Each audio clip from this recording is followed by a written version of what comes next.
Ne te chagrine pas tant que tu es bienfaisant envers les gens. La bienfaisance envers les gens est un chemin du bonheur. Selon un hadith authentique, Allah dit à son serviteur en lui demandant des comptes le jour de la résurrection: « Ô fils d'Adam, j'ai eu faim et tu ne m'as pas donné à manger. » Il dit: « Comment te donnerais-je à manger alors que tu es le Seigneur des mondes ?»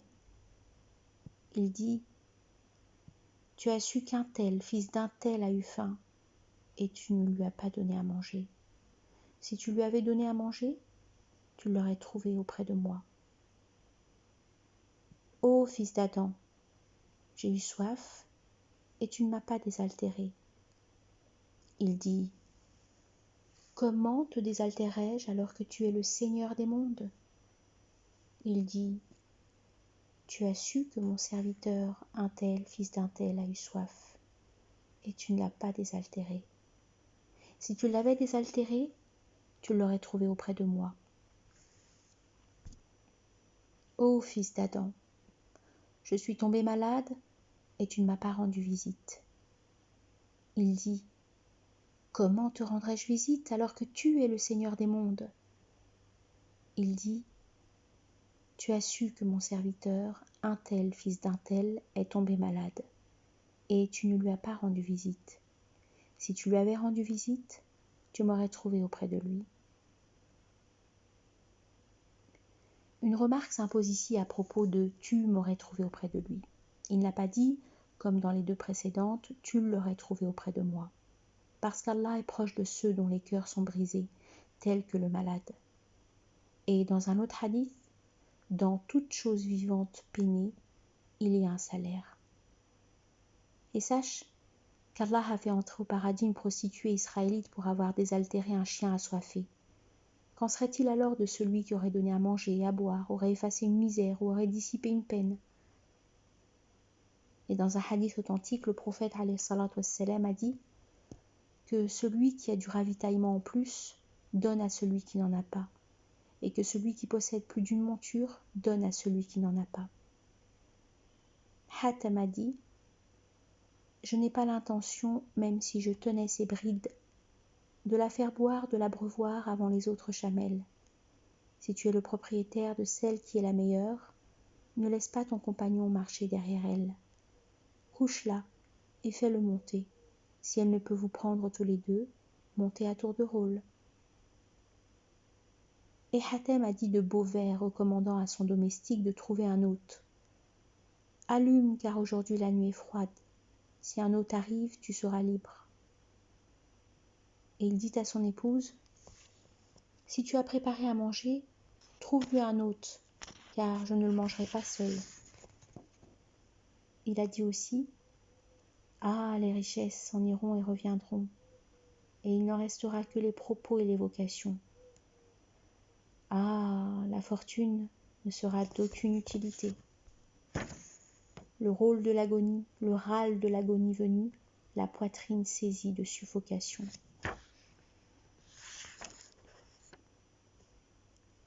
Et il a dit: « Notre richesse ne nous a pas honorés plus que nos proches, comme elle n'a pas amoindri la pauvreté de nos descendants. » Urwa ibn Hazm a dit: « Ne te moquerais-tu de moi si tu as engraissé et que tu vois en mon visage la pâleur de la justice fatiguée? Je dispense mon corps dans de nombreux autres, et je sirote de l'eau limpide bien glacée. » Ibn al-Mubarak avait un voisin juif à qui il donnait à manger avant ses enfants, et le vêtait aussi avant eux. Ils ont dit une fois au juif: « Vends-nous ta maison. » Il a dit: « Pour 2000 dinars, 1000 pour le prix de la maison et 1000 pour le voisinage d'Ibn al-Mubarak. » Ce dernier ayant entendu cela, il dit alors: « Ô Allah, guide-le vers l'islam. » Il s'y est converti par la permission d'Allah. Le même Ibn al-Mubarak est passé parmi sa caravane se dirigeant à la Mecque quand il aperçut une femme se saisissant d'un corbeau mort de l'intérieur d'une poubelle. Il lui envoya son domestique l'interroger. Elle a dit: « Nous n'avons rien mangé depuis 3 jours que ce qui est jeté. Ses yeux se remplirent de larmes, et il ordonna de distribuer tout le contenu de la caravane dans ce village. Il s'en est retourné chez lui et n'a pas accompli le Hajj de cette année-là. Il a vu en songe quelqu'un qui disait « Pèlerinage béni, effort louable et péché absous. » Allah le glorieux dit « Il les préfère à eux-mêmes, même s'ils sont dans le besoin. » Sourate 59, verset 9. Un poète a dit « Même si je suis très éloigné d'un ami, habitant une terre et un ciel autres que les miens, je répondrai à son invitation et à son appel. Je dissiperai ses soucis et il aura mon soutien. Et s'il lui arrive de porter un joli vêtement, je ne dirai pas « comme j'aimerais qu'il soit le mien ». Oh Allah, quelle belle moralité, quel don superbe, quel bon caractère. Personne ne doit regretter l'accomplissement des bienfaisances, même si on en fait plus qu'il n'en faut. Mais le regret doit être pour les méfaits, fussent-ils insignifiants. Quelqu'un a dit dans ce contexte « Le bien persiste quelle que soit sa longévité. Le mal est la plus vile chose que tu puisses épargner. Ne sois pas triste si ton oreille est frappée par une parole répugnante. La jalousie existe depuis toujours. Insiste à rassembler les vertus et persévère. Abandonne les reproches du jaloux ou du rancunier. Sache que la vie est une période de dévotion. Acceptée après la mort, la jalousie ne peut exister. » Un des érudits contemporains a dit que ceux qui ont des susceptibilités se versent un peu de froideur dans les nerfs face aux critiques injustes et despotiques. Et ils ont dit « Grand bravo à la jalousie, qu'elle est équitable. Elle a commencé par son auteur et l'a tué. »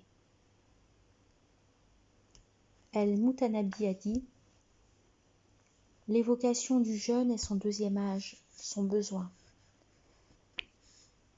Et ce qui est passé, ce qui reste de la vie est à faire. » Ali, qu'Allah soit satisfait de lui, a dit « La raison est un paradis inaccessible. » Un des sages a dit « Le lâche meurt plusieurs fois. Le courageux ne meurt qu'une seule fois. »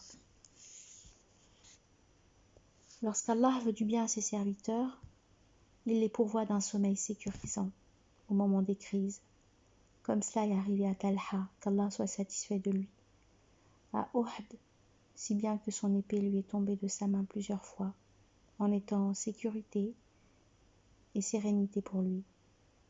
Cependant, il y a le sommeil des innovateurs. En effet, Shubayb ibn Yazid a somnolé sur son mulet, il était un des hommes les plus courageux. Et son épouse, Razala, fut la femme courageuse qui a expulsé Al-Hajjaj. Ainsi, le poète a dit « Pour moi, c'est un lion, et dans les combats, une autruche, qui, au premier sifflement, s'enfuit de frayeur. Pourquoi n'es-tu pas apparu à Razala au combat? Ou bien, c'est dans les ailes d'un oiseau qu'était ton cœur? » Allah a dit « Dis, atteindriez-vous qu'il nous arrive autre chose que les deux splendeurs? Attendriez-vous qu'il nous arrive autre chose que les deux splendeurs? Et nous attendons qu'Allah vous atteigne d'un supplice de sa part ou de nos mains. Attendez donc, nous attendons avec vous. » Sourate 9, verset 52. Allah a dit aussi « Il n'appartient à aucune âme de mourir qu'avec la permission d'Allah, selon un terme fixé dans le livre. » Sourate 3, verset 145. Et le poète a dit « Je lui dis, alors que des multitudes de héros se sont élancés, honte à toi de vouloir reculer, car si tu demandes à rester un jour en plus de ce qui t'a été tracé, tu ne seras pas exaucé. Patience quant à la mort, patience. l'acquisition de l'éternité est une impossibilité, et l'habit de la vie qui est arraché à un frère, servile et apeuré, n'est pas une dignité. Autrement dit, et par Allah, si leur terme est arrivé, ils ne le reculeront et ne l'avanceront pas non plus d'une heure. Ali, qu'Allah l'agrée, a dit : de quel jour de la mort devrais-je fuir ? Celui qui a été tracé ou celui qui ne l'a pas été ? Le jour qui n'a pas été déterminé, je ne le crains pas. Et de celui qui a été destiné, le prudent ne peut être sauvé. Abu Bakr, qu'Allah soit satisfait de lui, a dit : demandez la mort et la vie vous sera offerte.